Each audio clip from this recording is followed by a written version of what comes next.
नाहीतरी गण्या दिवसभर इकडे तिकडे फिरत असतो. त्याला आपण आपल्या बरोबर कामाला घेतला तर. म्हणजे विचार एकदम पक्का झालाय तुमचा. आता विचार करून मुली बघायची ही वेळ आहे का वाकणीस? आणि तुम्ही माहिती काढणार होतात ना. ती चुंदरी आहे तीच सापडली माझ्या हातात. आता एवढ्याशा गोष्टीवरून काय जीव घेणार आहात का त्या पोरीचा? म्हणजे काहीतरी झालंय पण सांगायचं नाहीये. अगं हे पण एक कामच आहे. अच्छा अच्छा, घड्या घालायच्या आहेत होय? अगं वेडी आहेस का तू? तुला घड्याने कपड्यांची निवड करायला बोलवलंय. निवड? आता काय निवड? उद्या कॉलेजला जाताना मी ह्याच्यापैकी कुठला ड्रेस घालू? आता ते मी कसं सांगू? मग दुसरं कोण सांगणार? हे बघ, मला गाईड करणार या घरात कोणी आहे का? आत्याबाई साहेब सांगतील की. आत्याची? No veg. हा, सुमित्रा काकू आहे पण ती अगदीच काकूबाई आहे ग. आणि अहिल्या काकू मे बी, पण ती माझ्या सॉलिड डोक्यात जाते. आणि तुला मारल्यापासून तर कम्प्लीट फुलली आहे तिच्यावर. त्याचं काय आहे? एवढे कपडे आणि एवढे रंगीबेरंगी कपडे मी कधी पाहिलेच नव्हते ना. तरी पण तूच सांग. तर काय सांगू? सगळेच चांगले आहेत, कोणतं पण घाला. समज तुला तुझ्या बॉयफ्रेंडला भेटायला जायचंय, हा, तर कुठला ड्रेस घालशील? अमृताताई, तुम्हाला बॉयफ्रेंड आहे? म्हणजे तो पिक्चर मध्ये असतो तसा? का तुझा नाहीये? ते पिक्चर मधल्यासारखं नाहीये, पण एक मित्र आहे. जायला तू तर एकदम आतल्या गाठीची निघालीस यार. बॉयफ्रेंड आहे आणि मला सांगितलं पण नाहीस. हो ताई, तो बॉयफ्रेंड वाला मित्र नाहीये, साधा मित्र आहे. कळतं सगळं मला. तरीच म्हंटल बॉयफ्रेंडचं नाव काढल्यावर तू लगेच लाजून लाल का होतेस? हो ताई, राजन तसा मुलगा नाहीये काही. अच्छा, म्हणजे राजन नाव आहे त्याचं? कसं दिसतो ग? म्हणजे टॉल, डार्क, हँडसम ह्या कॅटेगरीतलं आहे? तुम्ही काय बोलताय, मला काहीच कळत नाहीये. अगं दिसायला कसा आहे तो? बाकीची मुलं असतात तसाच आहे, त्यात काय डावा उजवा करायचंय? बघावं लागतं बाई. आमची मुलगी एकदम देखणी आहे ना. ताई काय हे घाला हे. अगं अगं अगं, अंबा, हेल्मेट काढा. हा करा. चला चला.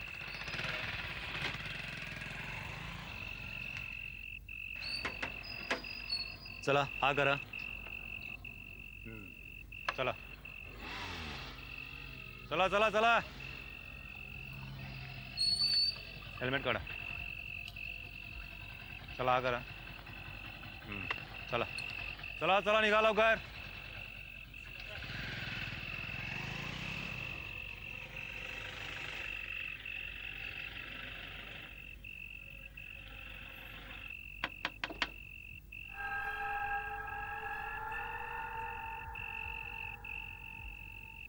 कोण नाही आतमध्ये? काय चला हा करा साहेब. याला हा करा म्हटलं. माझ्या तोंडाचा वास घ्यायची परमिशन आहे तुला? हो, परमिशनची काय गरज आहे साहेब? एवढा वास येतोय. हा, प्यायलोय मी, प्यायलो. काय म्हणणं, काय करायचं काय माझा? चला उतरा आणि त्या गाडीत बसा. चला. याला कोण आहे माहिती? ए, मी कोण आहे तुला?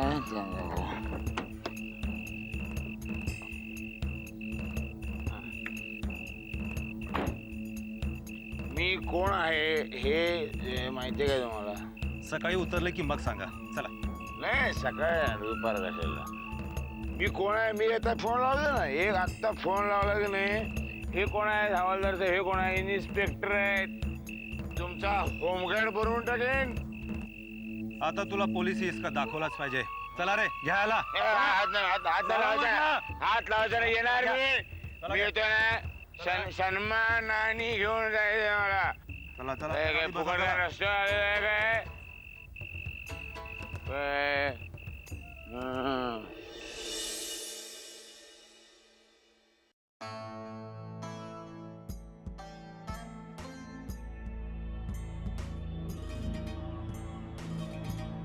साहेब, एक महत्वाचं काम होतं. काय झालं? परशुराम साहेबांना दारू पिऊन गाडी चालवताना पोलिसांनी पकडले. वाकणीस, आपल्या भागातल्या लोड शेडिंगच्या प्रॉब्लेम बद्दल मला बोलला नाहीत तुम्ही? बोलणारच होतो मी, पण तुम्ही त्या पेपरमधल्या बातमीमुळे अस्वस्थ होतात. माझ्यापेक्षा माझ्या भागातली माणसं, त्यांचे प्रश्न माझ्यासाठी जास्त महत्वाचे आहेत. चुकलं माझं. पण ते परशुराम साहेबांचं. आज पेपरला आलेल्या बातमीबद्दल बाहेर कुठे चर्चा? हो, म्हणजे चर्चा खूप चालली आहे, पण परिस्थिती आटोक्यात आणण्याचा प्रयत्न चाललाय आमचा. काय म्हणत होता तुम्ही? परशुराम साहेबांना पोलिसांनी पकडले. त्यालाही बघू दे एकदा कोठडीतला अंधार. त्यामुळे तरी डोकं ताळ्यावर येईल त्याचं. कोणाचे फोन आले तर मला देऊ नका, आणि तुम्हीही घेऊ नका.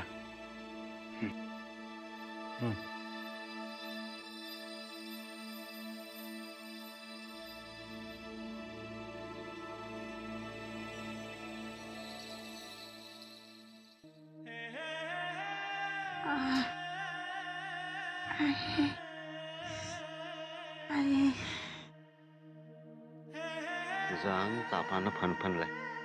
आज तू कामावर येऊ नगस. आजार आल्याने रोजचा खर्च थांबत नाही. एक रोज बुडाला तर 30 रुपयाचं नुकसान होईल. 30 रुपयाचं नुकसान नाही होणार, 15 रुपयाचं नुकसान होणार. का? माझ्या वाट्याचं अर्ध काम काय तो मुकादम करणार आहे? आजपासून मी पण जाणार आहे कामावर. अरे लहान पोरांना घेत नाहीत तिथं. मला सगळं माहित आहे. त्या मुकादमाला अर्धा हिस्सा भेटला की कुणाला बी ठेवतो तो कामावर. काय नको, तू घरलाच राहा. दिवसभर इकडं तिकडं फिरण्यापेक्षा 4 इटा उचलल्या तर 4 पैसे मिळतील.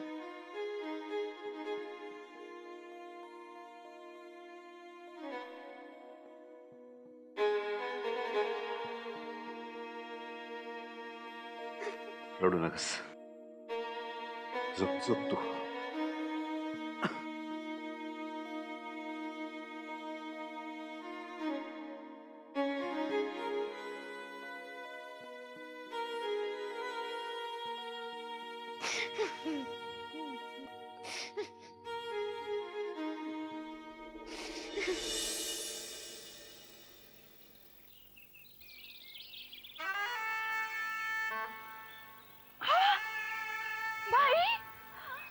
तुम्ही इथं? जानकी गाडीतून आणि शाळेला सुट्टी दिली का? हो हो, जरा हळू. किती प्रश्न विचारशील, मला बोलू दे काहीतरी. अहो तुम्ही इथे आल्याचा इतका आनंद झालाय मला. इतकं बरं. मलाही खूप बरं वाटलं तुला बघून. अगं पण तू इथे काय करतेस? आता मी इकडेच राहते ना सुमिताई बरोबर. हो. तुम्ही पण इथे कायमच्या राहायला आलात का? नाही ग, कृष्णात्यांनी मला इथे बोलावून घेतलंय. त्यांचं माझ्याकडे काहीतरी काम आहे म्हणून. त्यांनी बोलवलंय. चला चला मग मी जाऊन त्यांना सांगते. हो. चला. अगं आतमध्ये सामान ते बघू नंतर. तुम्ही चला चला या.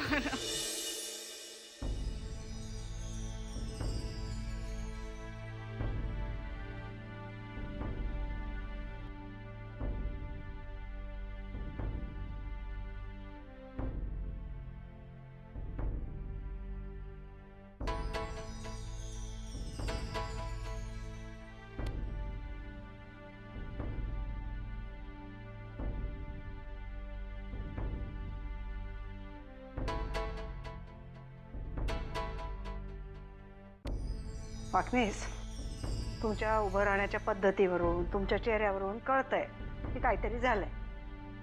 काय झालंय? आत्याबाई, काल रात्री दारू पिऊन गाडी चालवत असताना परशुराम साहेबांना पोलिसांनी पकडलं. पकडलंय? मग आता कुठे आहे तो? पोलीस चौकीतच आहे. म्हणजे रात्रभर तो पोलीस चौकीत आहे आणि तुम्ही काय हातावर हात ठेवून तमाशा बघत बसलात? नाही, मी रात्रीच निघालो होतो, पण मोठे साहेब म्हणाले. तो काय म्हणाला असेल याची कल्पना आहे मला, पण नरसिंहाला हे कळत नाही याच्यात आपली बदनामी होतीये. तेच मला समजत नव्हतं, म्हणून तुम्हाला भेटायला आलो. की काय करू? आत्ताच्या आत्ता जाऊन त्याला सोडवून आणा.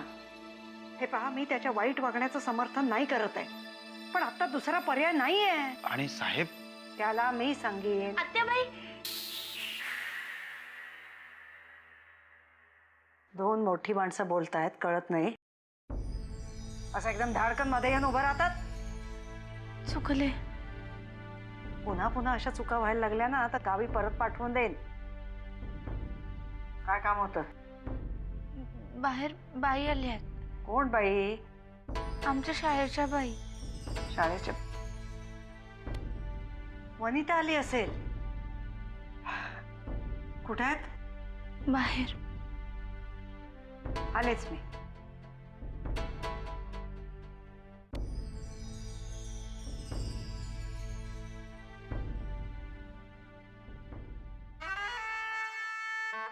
ये ये ये. नमस्कार करते. कसा झाला प्रवास? छान झाला. आमच्या ड्रायव्हरनी गाडी चांगली चालवली ना? पहिल्यांदाच एवढा मोठा प्रवास केला. अनुभव पहिलाच होता, त्यामुळे माहित नाही चांगला की वाईट. बरं, वाटेत कुठे थांबलात की नाही? हो थांबलो ना, एके ठिकाणी थांबलो. आणि अगं तुझं सामान सामान कुठे आहे? सामान गाडीतच आहे, आणू का पटकन? तू कशाला? ढिगभर नोकर आहे तिथे, आणतील ते.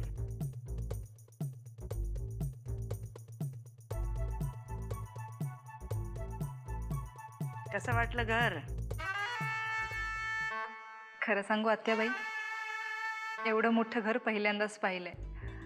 खरं तर खूप गडबडले होते मी आल्यावरती, पण बाहेर जानकी भेटली, मग बरं वाटलं. तिची आणि तुझी काय ओळख? अहो माझीच विद्यार्थिनी ती. खूप चुणचुणीत होती शाळेत असताना. सध्या ती इथेच असते, आम्हाला सोबत म्हणून. हो का? आत्याबाई, वाकणी साहेब सांगत होते तुम्हाला माझ्याशी काहीतरी बोलायचंय, काहीतरी सांगायचंय. हो हो, आता इथे थोडंच बोलायचंय. प्रवासाहून आली आहे, जरा हातपाय तोंड धू, मग आपण बसू माझ्या खोलीत. चल. आत्याबाई,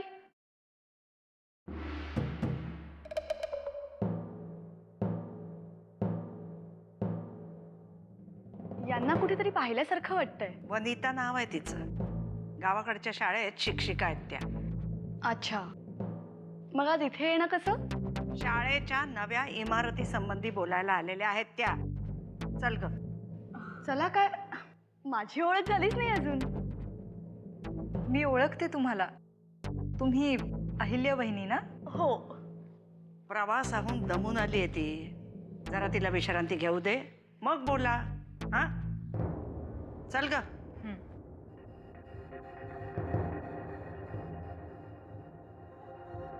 ही गावची शिक्षिका इथे काय करते?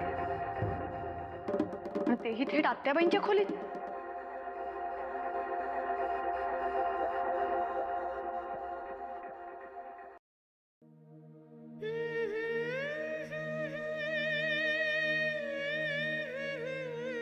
काय ग,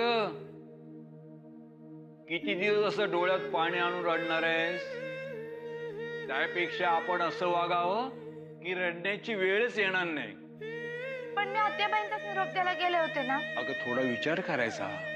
माणूस काहीतरी बोलत असेल. पण मी गावात सगळ्यांकडे अशीच जायचे. अगं पण हे तुझं गाव आहे का? आणि काय ग, गावी वाड्यामध्ये अशीच जायचीस? आता कसं विचार करून उत्तर द्यावीत. परवा अहिल्या बहिणी तुला उगाचच मारला. उगाचच त्यांचा मार खाल्लास तू. मला बरं नाही वाटलं. पण मी खरंच काही केलं नव्हतं. हो अगं, आपण घरातील नोकर माणसं. नोकरानं नोकरासारखंच वागावं, कळलं? हे चिमे. चिमणे? हो. काय भारी नाव आहे. आहे ना? माझ्या नातीचं नाव आहे. तुझ्यापेक्षा लहान आहे ती, पण तुझ्यासारखी धसमुसळी. आजपासून मी नाही वागणार धसमुसळपणाने. अरे वा, शाबास. बघ आता तुला कोण ओरडते का ते. बघ, आत्याबाईंची गोळ्या घेण्याची वेळ झालेली आहे. चला, त्यांना गोळ्या नेऊन द्या. आणि जायचं कसं?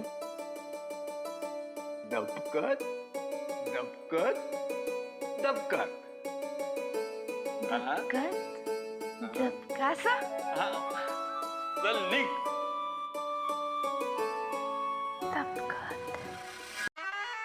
ये ये, बस ना. तुमच्यामुळे आज मुंबई पाहण्याचा योग आला. आणखी पुष्कळ योगायोग पाहायचे आहेत तुला. म्हणजे? सांगते. त्याच्या आधी तुला काही चहा कॉफी? नाही नाही, काही नको. अहो तुम्ही विचारलं हेच खूप झालं माझ्यासाठी. खरं तर तुम्ही इथे बोलावून मला काय विचारणार आहात याचंच ओझं माझ्या मनावर जास्त आहे. त्यामुळे ते आधी हलकं करा. तुझ्या लग्नाबद्दल बोलायचं होतं. आत्याबाई, त्या दिवशी मन मोकळं व्हावं म्हणून तुम्हाला मी सगळं काही सांगून टाकलं. माझ्या लग्नासाठी तुम्ही प्रयत्न करावा अशी माझी अजिबात अपेक्षा नव्हती. अगं तुझं लग्न ही जेव्हा माझी गरज झाली तेव्हाच मी निमंत्रण पाठवून बोलावून घेतलं ना तुला. त्याच्याबद्दल तू अजिबात वाईट वाटून घेऊ नकोस. म्हणजे मला समजलं नाही तुम्हाला काय म्हणायचंय. माझ्या नरसिंहाशी लग्न करशील?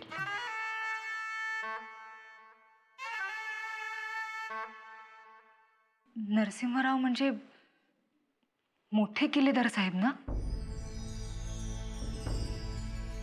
3 महिने झाले नर्मदेला जाऊन. त्याचा एकटेपणा पाहवत नाही हो.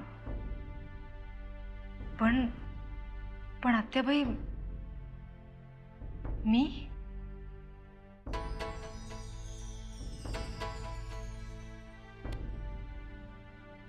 तुझ्या मनात आता काय चाललंय ते नाही सांगू शकत मी. पण एवढंच सांगते, हे लग्न होण्यामागे एक कारण आहे. हे कारण मी तुला लग्नानंतर सांगेन. तुझ्यापासून काहीही लपवलं जाणार नाही. मान्य आहे मला, पण मला विचार करायला थोडा वेळ हवाय. आजची रात्र आहे तुझ्याकडे. उद्या सकाळी तू जायच्या आत मला निर्णय पाहिजे. फक्त एक गोष्ट लक्षात ठेव, यात तुझा काहीही तोटा नाही. नाही आत्याबाई, प्रश्न फायद्या तोट्याचा नाही आहे. प्रश्न आहे तो पात्रतेचा. तोही माझ्या. अगं ज्ञानाचा प्रसार करणारी तू. तुझी योग्यता खूप मोठी आहे. आणि जेव्हा मी या लग्नाचा प्रस्ताव तुझ्या पुढे ठेवला तेव्हा या सगळ्या गोष्टींचा मी विचार केलेला. हो, बरोबर आहे तुमचं. पण तरीही मला थोडा वेळ लागेल. ठीक आहे, जाने की तुला तुझी खोली दाखवेल. उद्या सकाळी भेटू आपण. हो, येऊ मी?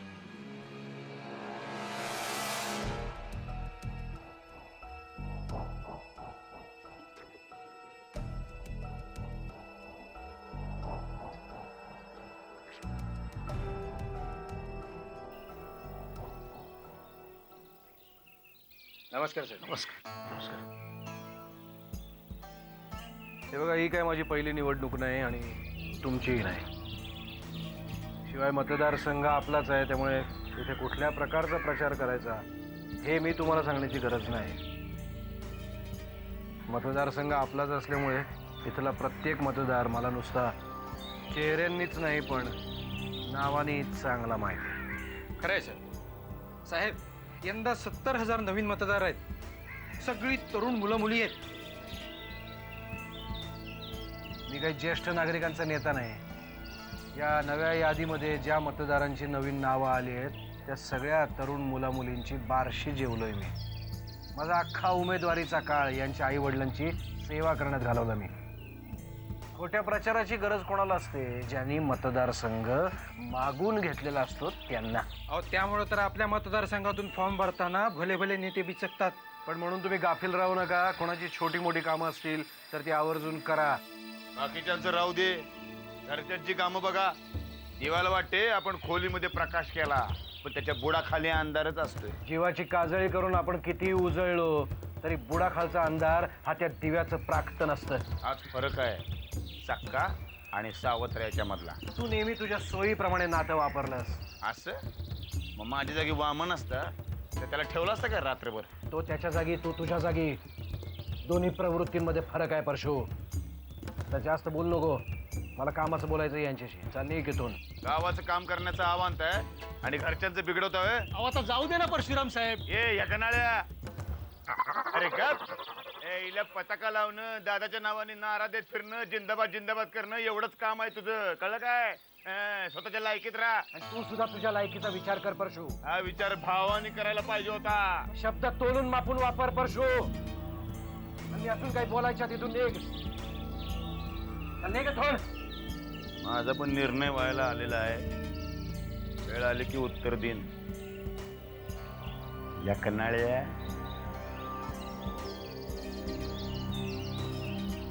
निघा तुम्ही. येतो साहेब.